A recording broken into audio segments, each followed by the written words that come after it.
Maraming nagtatanong ngayon kung ano ba yung diverticulitis. O ano nga ba siya? Diverticulitis, so pag sinabing itis, ibig sabihin pamamaga. Halimbawa, conjunctivitis. So namamaga ang conjunctiva o yung parte yun sa mata. Cervicitis, namamaga ang cervix. Colitis, namamaga ang colon. So pag diverticulitis, namamaga ang diverticula. Diverticula is plural. Pag singular, diverticulum. Mga bulsa-bulsa yan. Nasaan ba siya? Nasa bituka po natin. Ang bituka kasi, napakahaba niyan. Umaabot ng 6 hanggang 8 metro. Merong tinatawag na small intestine, nasa mga 6 hanggang 7 metro. Na mas maliit pero mas mahaba. Yung large intestine naman, mga 1.5 hanggang 2 meters. So, mas maikli pero mas malaki. Ngayon, minsan, over time, syempre kumakain tayo, nagkakaroon siya ng pagkain, naiipon dun yung dumi bago lumabas, yung hindi nagagamit na mga parte ng kinain natin, nagkakaroon ng mga parte sa wall ng bituka natin na maluwag o manipis. Doon nagkakabulsa-bulsa. So, yun yung mga diverticula.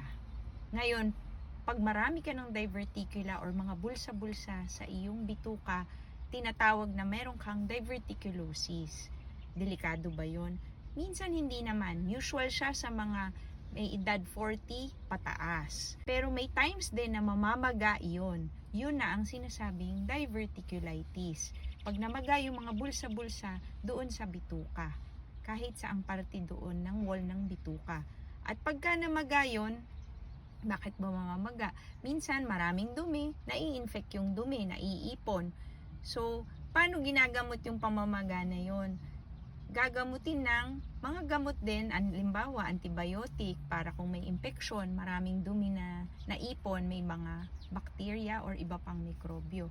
Minsan magpapahinga, huwag masyadong kakain ng mga maraming fiber para hindi mamumuo lalo at mahihirapan yung bituka mo na weak na nga yung wall, magdadala pa ng maraming laman, inom ng maraming tubig. So yun, pero kasi yung pamamaga ng bituka or diverticulitis, nagkakaroon din ng mga komplikasyon. Minsan, pwedeng mabutas talaga, hindi lang namaga, perforation, butas na. So pag mabutas yung part na yun na may bulsa, pwedeng kumalat ang infeksyon o dumi sa buong tiyan natin. So pwede tayong malason. Delikado talaga. At pwede din naman yung butas na yon dumire-diretso magkaroon ng ibang daan papunta dun sa ibang organ. Usually ang naapektuhan kidney. So pag ganon, fistula.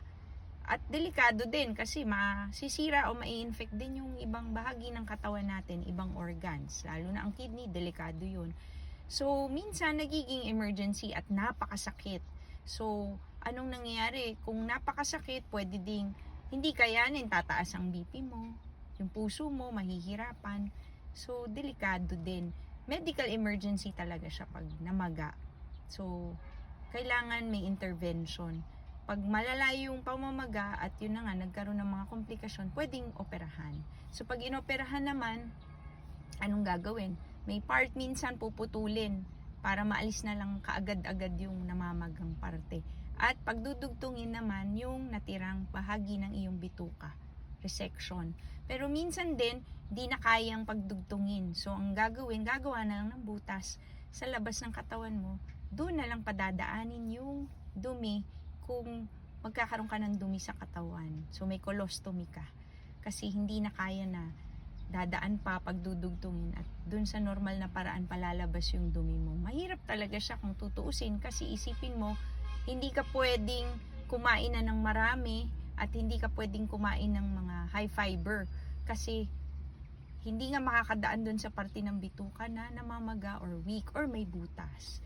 So yun, kailangan talaga solusyonan agad. So paano ba natin maiiwasan magkaroon ng mga bulsa-bulsa sa ating bituka para hindi tayo magkaroon ng diverticulosis at mamaga ito at magka-diverticulitis? Una, inom kayo maraming tubig kasi yun pa rin, syempre mas madaling matutunaw ang mga pagkain, mas swabe ang paglabas sa katawan. Dagdagan din ng fiber, imbis na mas maraming mga karne. Kasi yung karne napakahirap tunawin. Hindi talaga tayo natural carnivores. We're obligate omnivores. katulad nga ng sinasabi ko minsan. So, mas dagdagan pa rin po yung gulay at saka prutas sa ating pagkain. Huwag karne, napakahirap tunawin, mabigat dalhin sa bituka.